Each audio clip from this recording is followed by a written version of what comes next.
against, catch weights and all that. All right, my guest is calling in right now, and I did click the answer button, so he should be on the air with me. Hello, sir. How's it going, man?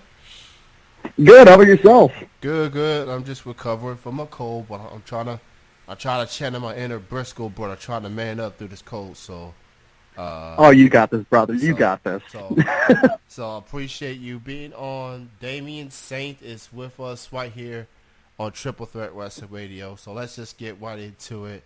So World Finest Wrestling, they got a big show Yes, sir. coming up June the 9th. You are going to be there. A couple of weeks ago, I've interviewed the commentator, Casey Johnson. Very good guy. From your side of things, how do you feel about the anticipation of this show coming up on June the 9th?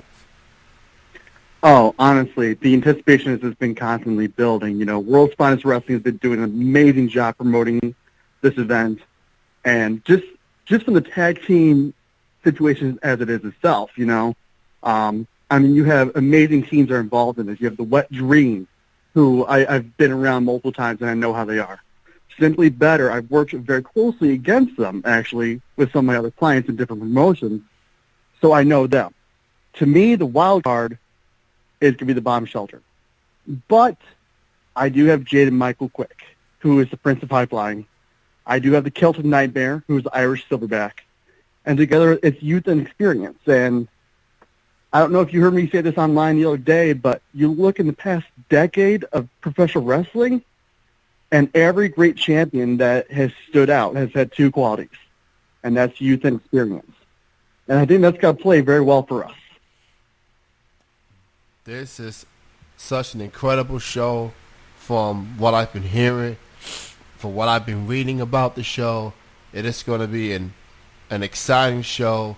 If you are anywhere near the Indiana area, go out, check it out. June the 9th, World's Finest Wrestling. Damien Saint will be there. So many talented indie wrestlers. Support indie wrestling. Support your local wrestlers. And support independent wrestling in general in your neck of the woods. Now, for you, Damien, as a performer yourself, how did you get started getting in the wrestling business? How did you get started? Actually, for me, I really got started a year ago, and the funny thing is, it actually happened on April Fool last year is when I first really got my first chance, and that was with another promotion called EHF Entertainment, which is in South Bend, Indiana. One of my buddies who I also managed, Alexander Osborne, had gotten in and put a word in for me. Now, for me, I came from Chicago, and I have about 20 years of experience around theater, backstage, and on stage. So for me, especially as a manager in my role, it's just been channeling that, and I've gotten to work with some amazing people who helped train me and hone my craft, like Ox Baker Jr., Merle Ramsey, Garrick Walker, just amazing people I've met along the way who I've gotten to pick the minds of, especially if you look like at guys who have been around for a long time, Ricky Reyes, Al Snow, Jake the Snake Roberts actually as well. So over the past year, I've had so many amazing experiences and people I've had in mind that I've been able to nitpick and just learn so much from. When I grew up as a wrestler fan, I seen a lot of managers. I seen guys like Bobby the Brain Heenan, may he rest in peace. I see Jimmy Hart. Yeah. I see Slick. I see Brother Love, Bruce Pritchard, obviously, Paul Bear, or Paul Elwin and the LOD. You don't see too many managers like on the pro side of things, but there's plenty of managers that I see in my neck of the woods in Kentucky, and there's a lot going on in Indiana. For you as a manager, just keeping the crowd intrigued and just, just keeping things going. How do you feel about the role of a manager in today's wrestling compared to what it was maybe 10, 15, 20 years ago? Um, with the role of manager, honestly, I think I couldn't find a better thing to fit me in wrestling as it is. I, to me personally, I feel like the role of manager has almost dwindled down in the past 20 years. I think a lot of it has gone to more valets. And you know, that's great to have eye candy. And I don't mean that as disrespectful as eye candy as it is, but I've seen plenty of women who come out in the independent scene, and they come out and they look good, but they don't really contribute a lot to the match. To me, I think the manager itself is just such an important role. You know, if you can get with a new talent or even maybe experienced one who's not good on the microphone, you can help build that person to the next level. Mm-hmm. And to me, that's what I aim for. There's some managers who I feel like they try to get talent that has already been over. For me, I want to find guys who have not gotten to the next plateau in their career yet, and I want to find a way to get them there. So for me, with a manager, it's such an important role between when you first come out and trying to get the crowd alive to where the moment the crowd starts to die down, the wrestlers are focused on what they're doing in the ring. And they do need to be paying attention to the fans as well. But with the manager there, it takes a little bit of that stress off of them during that match.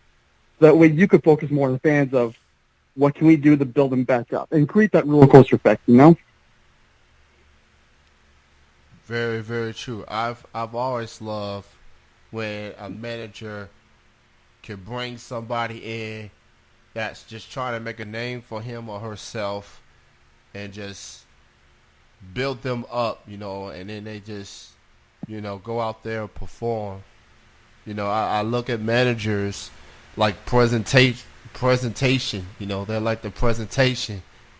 Like what you're about to see is someone that's going to take on all comers. That's going to be the absolute best. And I love that when managers build guys up, you know, that's trying to make a name for themselves. And a guy like you, what you're doing with World Finest Wrestling and just in the whole state of Indiana has been incredible work, man. And I salute you. I salute all the thank you. and I salute all the managers that just showing people that managers still have a place for wrestling. They can make an impact still. You know what I'm saying? So Absolutely. So I love what I see from managers on the indie scene. It's kind of a reminder of the old school feel. It still gives you some of that old school feel, and I love that. So, you know, so props to all the managers, past and present, including Damien Saint, who you can catch on June the 9th for World's Finest Wrestling.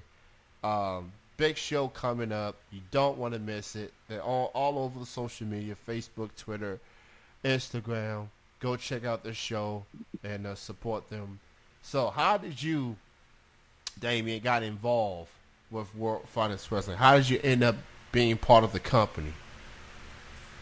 Funny story is, I actually got to give credit to Bob Evans, Brutal Bob Evans from ROH.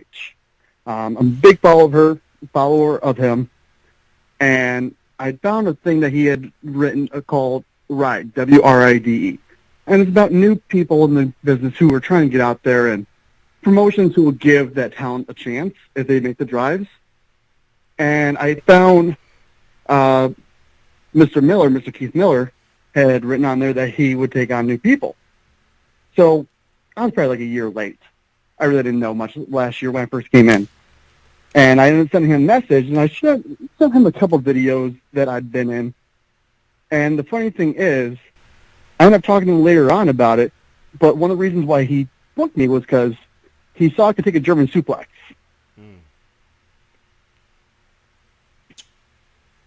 Wow. I mean, for all the things. And I'm extremely grateful for that. At least, you know, I appreciate a promoter who can sit there and go, you know, this person can take this. I'll give him a chance, especially as a manager. You don't really see a lot of managers who are willing to take the bumps now, especially a German suplex. not exactly the safest move, but if it's done properly, it looks sick, but it's just so beautiful. That's what I love in a manager. Someone that's willing to take one for the team or for their client, if you will, just so they can go out there and pick up the W. You know what? Exactly. And managers, they they not only they can talk, but they're not afraid to take on the wrestlers themselves if you're not careful. No, You know. and sometimes, sorry to cut you off, but Yeah. sometimes you gotta. Sometimes, your client's in danger, and you gotta step in and to try to make the quick save. Absolutely true. So obviously, you know how fans they like to react to people and use such language and things like that. In your experience as being a manager, has there ever been a time when a fan says something that even you have to admit that may have gone too far, or it's just all part of you get a reaction, you doing your job right? Obviously, someone's gonna get wound up or whatever. Has there ever been a time when an interaction with a fan and you look back and say, man, did he or she said that about me or my client or whatever? Has that ever been a thought in your mind about that? To me, I'm very big about the fans being very vocal upon their opinions. Whether they hate you or they love you, I want to hear it all. Whether it's the most vulgar thing possible or whether it's the kindest thing possible. For me, I accept it all. But if you look back, and I hate making the comparison because I'm so new to the business as it is, but if you look back to like the old ECW days of how the fans were, with how rowdy and just things they would say, so far I've done maybe 2 or 3 shows where I've had fans like that, and just the things that they told me that they wanted to do to me were just absolutely horrendous. And it was to the point where as soon as the show got done, I'm like, I got to get out of here because I really don't know how the fans are really going to do. If they really hate me that much or they're just caught up in emotion. But at the same time, I love it because I know I did my job. If a fan is willing to hate me that much to threaten harm, and I hope it's a bluff, and I really hope they never do anything against any talent. But as long as it's verbal and it never becomes physical, I'm all for it. Say whatever you want to say. Just to the fans, never let it get to a physical level. To me, that's my opinion. Very accurate with that statement. Fans have a right to voice out their opinions. As long as you don't throw stuff into the performers, as long as they don't try to get in the ring, want to fight, then everybody's going to enjoy the show. And the last thing we need is someone want to do something idiotic that's going to ruin the fun for everybody. And I've been to shows when fans get hostile towards the wrestlers and managers, and they really want to fight these people. And some, some people would say the littlest things just to make the fans tick. It doesn't even have to be that extreme, and then fans just, I see fans faces look like fruit punch. They really want to fight these people. I'm like, sit down. You ain't gonna do nothing. So, but entertainers, hey, if you get a reaction, good or bad, you're doing your job right, like you said. So, Damien, before I let you go, thank you so much for being on the show. Oh, shout out to Keith Miller. Shout out to World's Finest Wrestling. June the 9th is the show. Also, do you have any other appearances outside of June 9th that you want to promote that people need to keep an eye on? I do have one that is coming up on June 2nd. It's actually for my home promotion of EHF Entertainment, and that's in the Century Center in South Bend, Indiana. Sorry, Keith, I don't mean to push another promotion, but this is actually a benefit show for Adam Bueller. Okay. So, very big thing. again, Keith, I'm sorry if you're listening to this. I know we're talking about WFW right now, and I hate to push on the promotion, but for Adam Bueller, I'll do anything I can to help him out. He's battling cancer right now, has no insurance, so we're trying to do a fundraiser and a benefit show for him to try to help him out with his medical bills any way we have possible. Definitely a show to check out as well. It's all for a good cause, And I love when indie shows do stuff like this. For whether it's for a fan or for a fellow wrestler in arms, it just goes back to the brotherhood and sisterhood that I hear so much from fellow wrestlers. It's a strong bond through the ups and downs. It is. It really is. So go check that show out on June 2nd, and go check out World Finest Wrestling on June the 9th at Indiana as well. Damien, thank you so much for being on the show, man. Continue success. Oh, thank you for having me on. And keep doing you, and again, support indie wrestling, everyone. You have a good night, man. All right, you too. Thank you again. All right, bye-bye.